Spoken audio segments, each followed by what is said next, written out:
You ever work your whole damn life to build something, only to have someone look at it like it just fell in your lap? Like the sweat, the sacrifices, the years don't mean a thing. Yeah, that happened. I was just trimming my hedges one hot Carolina morning, trying to keep my property line from swallowing the sidewalk, when this kid from next door, no more than 20, slicked back hair, bottle of overpriced water in hand, saunters over and looks at my car. Then he says it. You people are so lucky, everything just gets handed to you.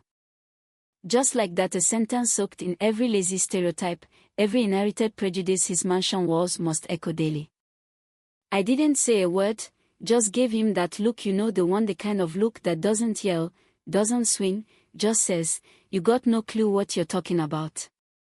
He flinched. Just a twitch.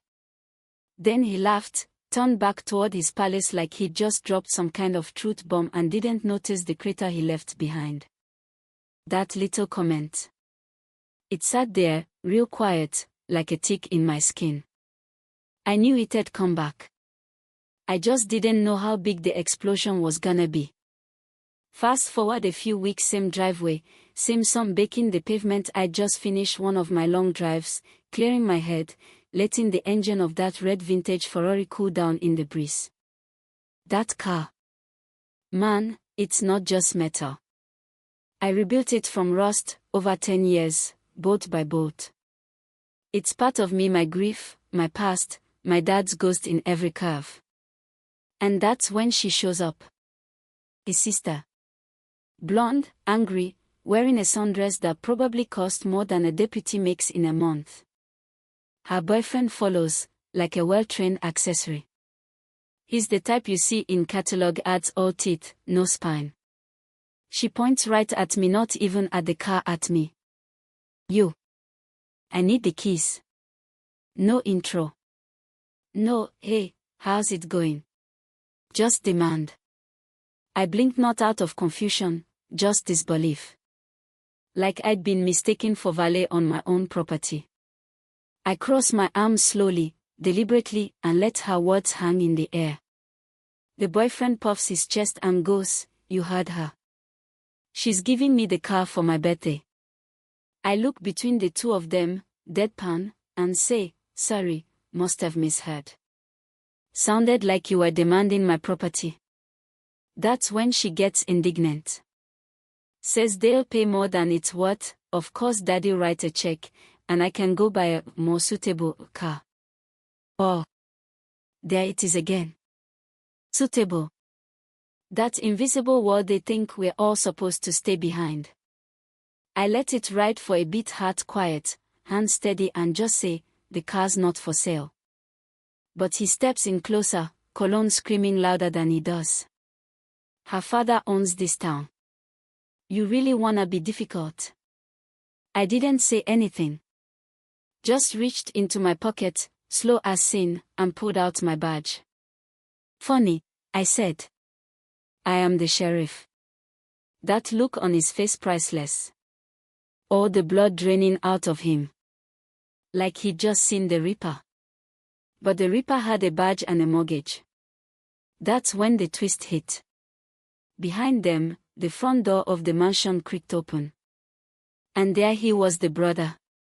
The one who started this whole thing with his smug little comment. Only now, he wasn't smug. He looked like a man watching his own house catch fire and knowing he lit the match. He walks toward us, hands half raised like he's trying to hold the moment still. Stop, he says. Everyone, just stop. His sister spins around, annoyed. The boyfriend tells him to shut up. But I'm looking at him. And he's looking at me like I'm the only lifeline left. Then my phone buzzes. Anonymous tip line. I check it and freeze.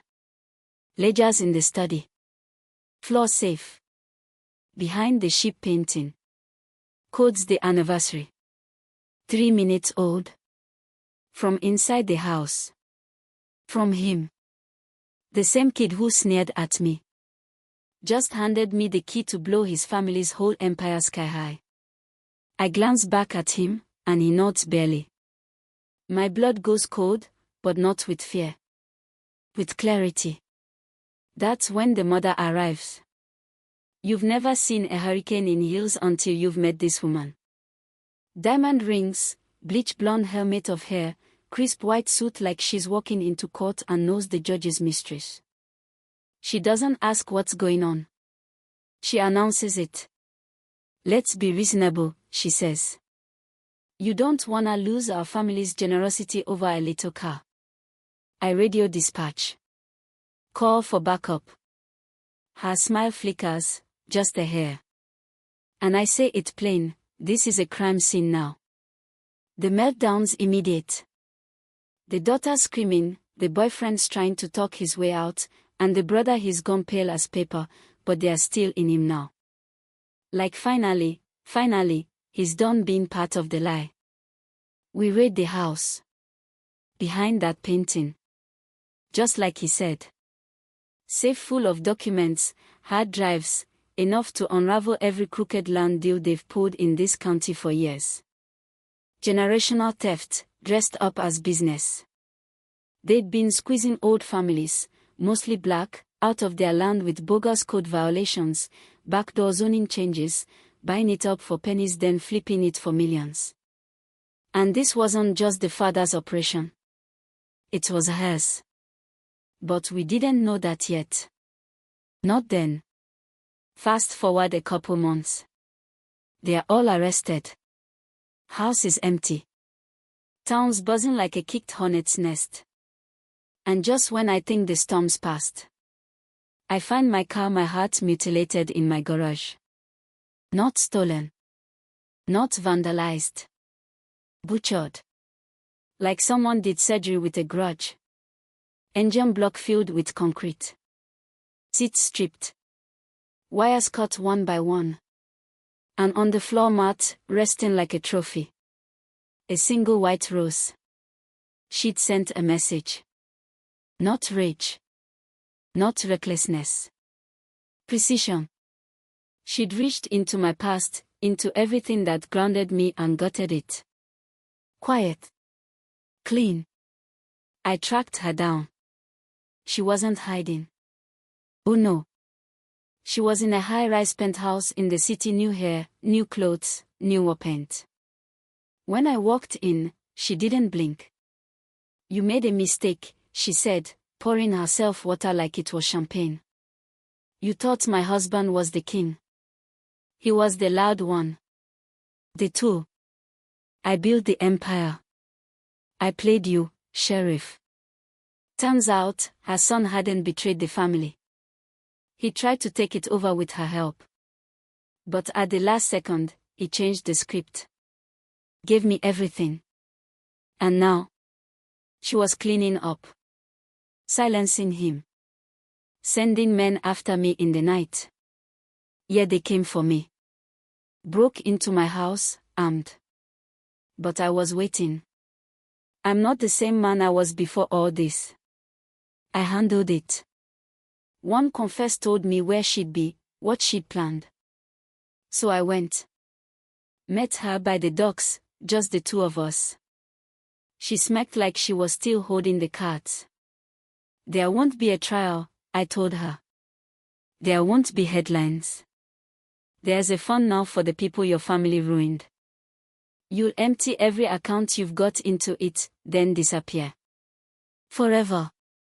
She paused, calculating, weighing her options. Then she picked up the burner phone I tossed at her feet and turned away. She never said a word. Just vanished.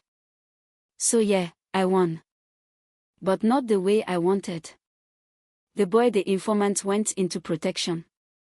A ghost now. The daughter. Who knows? The boyfriend. Probably flipping beggars or flipping on someone else. And me. I'm back in that garage, staring at what's left of my car. What used to be a symbol of everything I'd rebuilt. Now a grave marker. But maybe that's how justice really works. It doesn't hand you a clean victory. It just gives you a shot to make something right, even if it cost you a piece of yourself. So let me ask you. Was it justice? or just survival with better PR? Tell me in the comments, would you have made the same call? Would you walk away with peace in your chest if the badge on your hip cost you everything else? Because in the end, the law don't always wear the white hat, but somebody's gotta carry the weight. Might as well be me.